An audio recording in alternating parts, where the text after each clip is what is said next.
देवाय नमः। श्री सरस्वती नमः। गुरुभ्यो नमः। गुरुभ्यो नमः। श्री गणेश जी, शारदा देवी, गुरुदेवांना वंदन करू। म्हणजे जलेकडा ग्रामस्थांच्या संयुक्त विद्यमाने संपन्न होणारा हा एकादशी वर्धापन दिन आणि त्या वर्धापन दिनाच्या निमित्तानं पूर्व संध्येला पूर्व आयोजित श्रीमद भागवत कथा अर्थात कृष्ण कथा, कीर्तनाचे प्रकार, नाम कीर्तन, रूप कीर्तन, गुण कीर्तन आणि लीला कीर्तन, कीर्तनाचे प्रकार।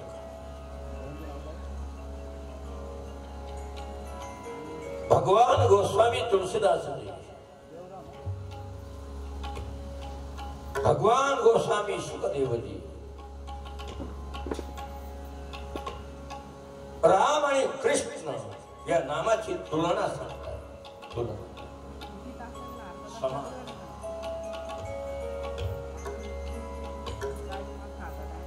कालच्या कथेमध्ये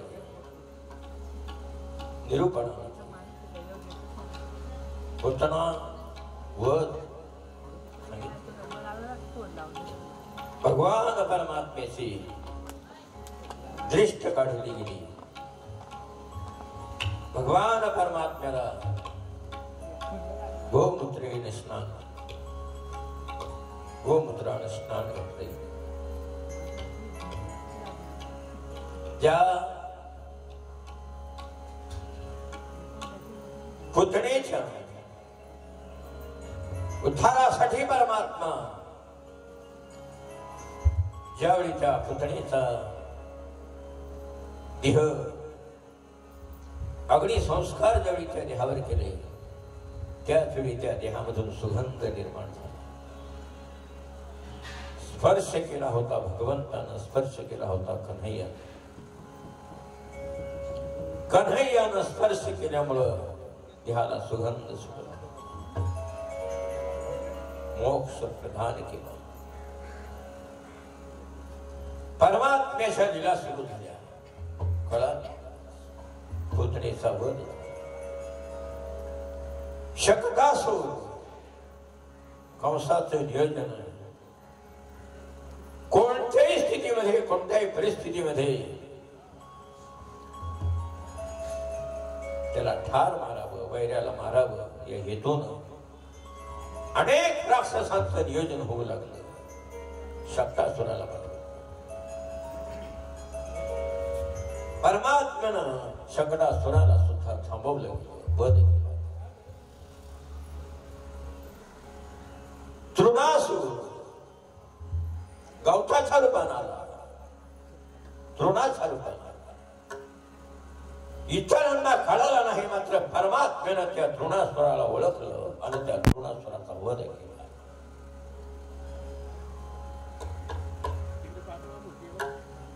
भगवान परमात्मा खोड्या करतायत गोकुळामध्ये, खोड्या करतायत।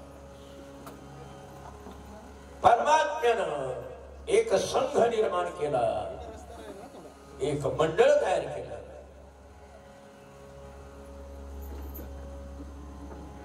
या गोकुळामध्ये घराघरामध्ये नवनीत आहे, घराघरामध्ये नवनीत आहे।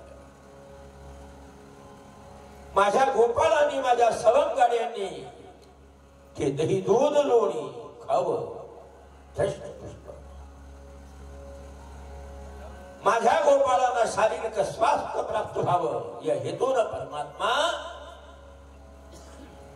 गोपिकांच्या घरी, गवळ्यांच्या घरी जाऊन आपल्या सवंगाड्यांना दही दूध वाटू लागले, देऊ लागले। त्या मंडळाला नाव दिलं गेलं नवनीत चोर। दह्यादुधाची चोरी करून आपल्या सवंगड्यांना खायला देणारा कृष्ण परमात्मा यशोदे मातेनं कृष्ण परमात्म्याला सांगितलं, कन्हैया घरी नाही का आपल्या? आपल्या घरी नाही काय? मग दुसऱ्याच्या घरी कन्हैया का जाऊन खाताय? कशा करता? गवळणी ज्यावेळी गाराणी घेऊन येत होते, ज्या ज्या गवळणीच्या घरचं दही दूध लोणी खात होते, ते कमी होत नव्हतं, ते वाढत होतं. भगवंतानं ज्या ज्या वस्तूला स्पर्श केला होता, ती वस्तू कमी होत नव्हती, ती वाढत राहिली.